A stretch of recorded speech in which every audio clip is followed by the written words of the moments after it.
Datuk Dr. Haji Zahasan Muhammad. Assalamualaikum warahmatullahi wabarakatuh. Alhamdulillah wassalatu wassalamu ala Rasulillah.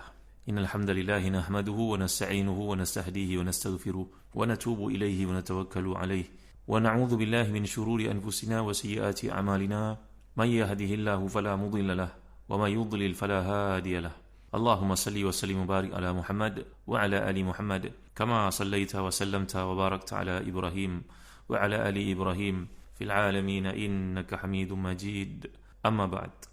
Para pendengar yang dirahmati dan dikasihi sekalian, kita berada pada ayat ke-8 ke-9 surah Al-Ankabut. Ada tuan-tuan memiliki tafsir Ibn Katsir, tolong buka pada jilid yang ke-7, muka surat yang ke-157. A'udzubillahi minasyaitonir rajim. Wa wassaynal insana biwalidayhi husna wa in jahadaka litusyrika bima laysa laka bihi ilmun fala tuti'huma ilayya marji'ukum fa unabbi'ukum bima kuntum ta'malun walladzina amanu wa amilus salihati lanudkhilannahum fis salihin. Sadaqallahul azim. Dan kami wajibkan manusia buat baik kepada kedua ibu bapanya, dan jika kedua-duanya memaksamu untuk mempersekutukan aku dengan satu yang tidak ada pengetahuanmu tentang itu, maka janganlah kamu mengikuti kedua-duanya. Hanya kepadakulah kembalimu, lalu aku kabarkan kepadamu apa yang telah kamu kerjakan. Dan orang-orang yang beriman dan mengerjakan amal saleh, benar-benar kami akan masukkan mereka ke dalam golongan orang-orang yang saleh. Surah ni, surah Al-Ankabut merupakan surah Makkiyah seperti yang kita jelaskan di awal lagi. Jadi perbezaan surah Makkiyah dengan Madaniyah ni, kalau kita perhatikan, adalah perkara yang namanya bab akidah ni menjadi satu benda yang ditekankan. Jadi surah ni daripada istihlal dia, suratun mustahilatun bi uslubin qawiyyin balighin bi anna al-iman la budda lahu min burhan.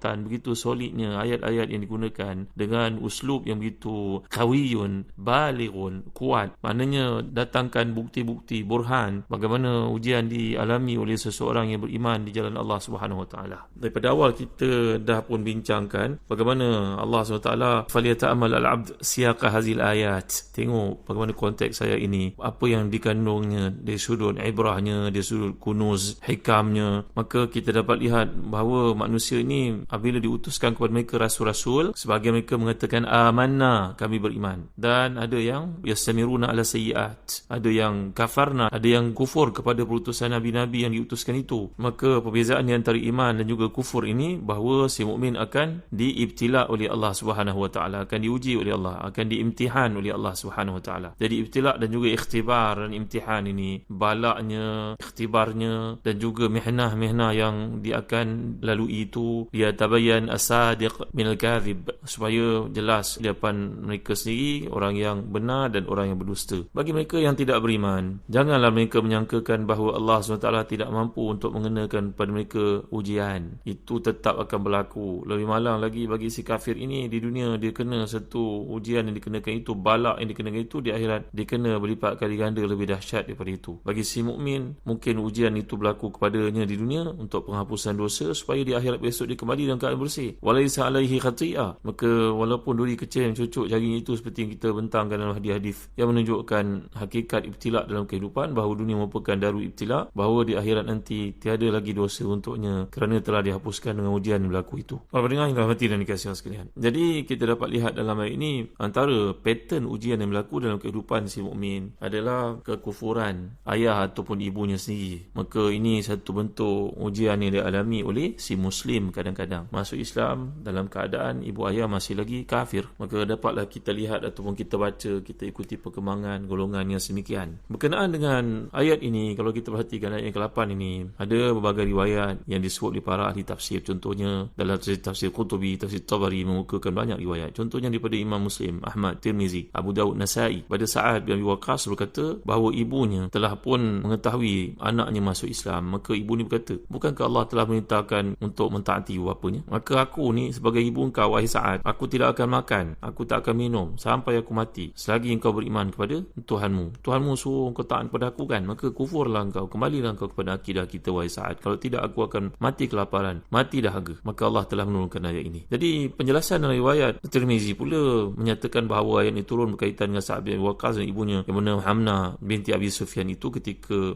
beliau masuk Islam. Dia termasuk di kalangan as-sabiqun al-awwalun. Lalu ibunya berkata, apa agama yang kau peluk ni? Demi Allah, aku tak akan makan, tak akan minum sampai kau kembali pada agama kamu yang sebelum ini, ataupun aku akan mati. Lalu dia merasa terhina sepanjang masa. Ada yang mengatakan kepada Sa'ad ni, mula memanggilnya dengan nama ya qatila ummahu, orang yang bunuh ibunya sendiri. Jadi si ibu dalam sehari semalam tidak makan, tidak minum, tidak duduk di tempat teduh, duduk tengah panas. Pagi hari dia merasa payah, kemudian satu hari, satu malam tak makan, tak minum. Lalu Sa'ad datang kepada ibunya berkata, ni dengar baik-baik ibu ya, kalau ibu ada 100 nyawa, keluar satu demi satu, demi Allah aku tidak akan meninggalkan agama. Makanlah engkau wahai ibu, jika tidak jangan makan. Maka perempuan itu pun putus asa, dia mula makan dan minum. Lalu Allah menurunkan ayat ini sebagai satu pembuktian kasih sayang, rahmat kepada seseorang yang mentaati ibunya, tetapi dalam konteks kekufuran dia mempunyai sempadan yang perlu ditandakan. Kata Ibn Abbas mengenai ayat ini, wa in jahadaka li tusyrika bi. Ayat ini turun pula berkenaan dengan seorang sahabat yang bernama Ayyash bin Abi Rabi'ah. Ini merupakan saudara lelaki seibu dengan Abu Jahal, dengan Al-Harith. Maka ibunya melakukan perkara yang sama. Disebut dalam tafsir Kasyaf sebagai contohnya, iaitu bila berhijrah, Ayyash bin Abi Rabi'ah ini telah pun ditahan oleh Abu Jahal dan juga Al-Harith ini, bahawa minta kepadanya supaya ibunya sedang sakit, kembalilah engkau, jangan ikut pergi berhijrah. Ayyash ni pergi berhijrah dengan Sayyidina Umar Khattab radhiyallahu anhu. Sayyidina Umar berkata kepada Ayyash, jangan kau tertipu wahai Ayyash, ini penipuan, ini satu konspirasi untuk menggagalkan hijrah kau jangan ikut. Tapi oleh kerana dia percaya kepada kata-kata Abu Jahal dan juga Al-Harith bin Hisham ini, maka dia telah pun mengikuti cadangan tersebut, iaitu kembali kepada ibunya Asma binti Makhramah. Maka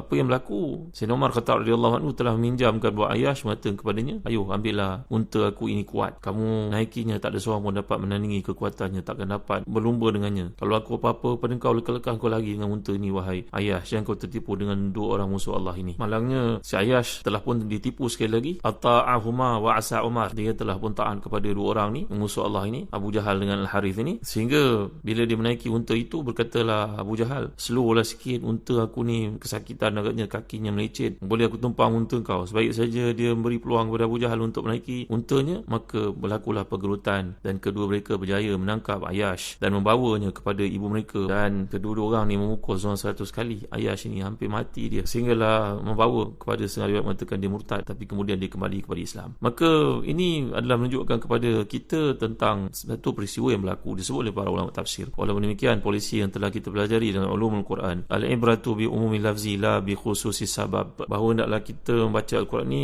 konteks turunnya jangan dibataskan pada waktu yang terhad seperti itu. Ia juga berkaitan dengan kehidupan kita, iaitu ujian berlaku dalam hidup ini ada berbagai-bagai bentuk, dan satu daripada cabaran yang berlaku bila seseorang itu masuk Islam, ayah ibunya masih lagi dalam keadaan tidak Islam, maka berlakulah pergelutan keimanan di sini. Hambatan yang ada itu sama ada dia kekal mampu bertahan dengan berbaik kepada ibu bapanya, kekal tauhidnya, akidahnya yang benar kepada Allah SWT, dalam masa yang sama cuba meraihkan ayah ibunya. Maka inilah yang dikehendaki oleh Allah SWT, seperti juga disebut oleh Imam Tahir Ibn Ashur dan tafsirnya, bahawa menyatakan di sini ihtimaman bijanib jazail mu'minin. Ini menunjukkan kepada bagaimana Allah SWT kemudian menyebutkan dalam ayat berikutnya, walladzina amanu wa amilus salihati lanudkhilannahum bis salihin. Apabila seseorang itu bersabar di atas keadaan ujian yang berlaku, iaitu kekufuran si ayah ibu, dalam keadaan mereka tidak beriman, syiriknya mereka, mengajak si anak untuk melakukan perkara yang sama, maka si anak ini masih lagi kekal dalam tauhid akidahnya, kebenarannya, dalam keyakinannya. Namun demikian tetap meraihkan si ibu, si ayah itu dengan mengikut batasan kemampuan, tanpa kompromi dalam bab akidah ini. Maka Allah menjelaskan, ila syarfi hazal jaza bi annahu jazaa'us salihin al-kamilin. Samalah dengan ayat, kalau kita perhatikan dalam surah Nisa yang pernah saya tafsirkan kepada tuan-tuan, ayat ke-69,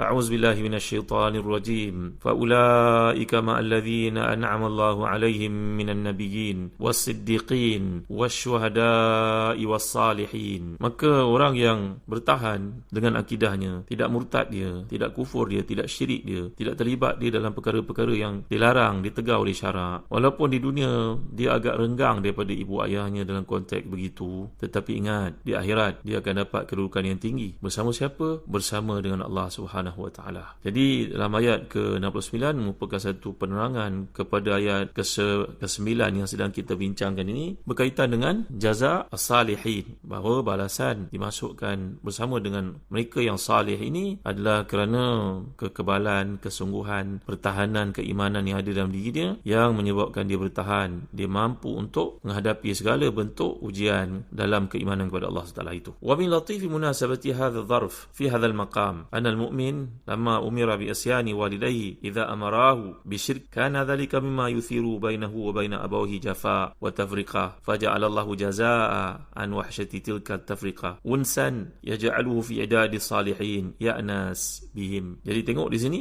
maknanya dalam konteks bila di dunia dia menghadapi renggangan seperti itu, kejauhan, maknanya ketika ibu ayah dengan adik-beradik mungkin berbagai limpahan kurniaan diberikan kepada mereka, tapi tidak kepada yang Muslim ini. Kanan yang berlaku. Sayang macam mana sekalipun seorang ibu, seorang ayah kepada anak, tapi bila dah ada keterbatasan, perbezaan faith ataupun keimanan ini, maka tentu ada perkara-perkara yang dilakukan menyakiti hati si anak yang mukmin ini. Tapi Allah telah menjamin dengan ayat ini secara latifnya, secara lembutnya, secara apa yang dinyatakan di sini sebagai satu bentuk daripada uslub inayahnya, secara simboliknya, secara kiasannya, bahawa di akhirat nanti kamu jangan bimbang walaupun kamu terpisah di dunia kerana akidah yang kamu genggam, yang kamu pegang itu, tapi di akhirat nanti kamu akan dapat tempat di sisi aku, iaitu di sisi para salihin. Menarik juga dalam konteks ini apabila kita melihat dalam tafsir Kasyaf, kata-kata Zamakhsyari sungguh menarik. Beliau mengatakan wasalahu min ablagh sifatil mu'minin wa huwa mutamanni anbiya'illah. Qala Allah azza wa jal hikayatan an Sulaiman alaihi salam wa adkhilni bi rahmatika fi ibadika salihin wa qala fi haqqi Ibrahim wa innahu fil akhirati la minas salihin. Jadi dalam ayat ini kalau kita lihat kedudukan darjat salih ini satu martabat yang sangat tinggi, makam yang sangat tinggi. Ini merupakan satu impian bukan saja para mukminin, malahan itu juga masuk dalam doa para anbiya wal mursalin. Kita belajar surah Yusuf dulu kan, tawaffani muslima wa alhiqni bis salihin. Ingat lagi tak? Gitu juga ini merupakan doa Nabi Sulaiman, iaitu Nabi Sulaiman, Nabi Allah yang unggul ini, minta kepada Allah dengan menyatakan wa adkhilni bi rahmatika fi ibadika salihin, dan masukkan aku dengan rahmatmu di kalangan hamba-hamba yang salih. Ala abul anbiya alaihi wassalam, Nabi Ibrahim alaihi salam pun mempunyai doa yang hampir sama. Kita dapat lihat seawal surah Al-Baqarah dan surah An-Nahl, Allah menyifatkan Nabi Ibrahim ini dalam beberapa ayat, contohnya surah Al-Baqarah ayat 130, surah An-Nahl ayat 122, wa innahu fil akhirati la minas salihin, bahawa Ibrahim ini di akhirat di kalangan para salihin. Jadi ini merupakan satu martabat, satu makam, satu tingkatan yang didambakan oleh bukan saja para mukminin, malahan para anbiya wal mursalin pun dikategorikan di kalangan para salihin. Jadi kesabaran seseorang itu menghadapi kesukaran dalam hidup akan menyebabkan dia dihimpunkan di akhirat di kalangan para salihin. Menarik kalau kita lihat dalam tafsir Ad-Daw'ul Munir ala tafsir, antara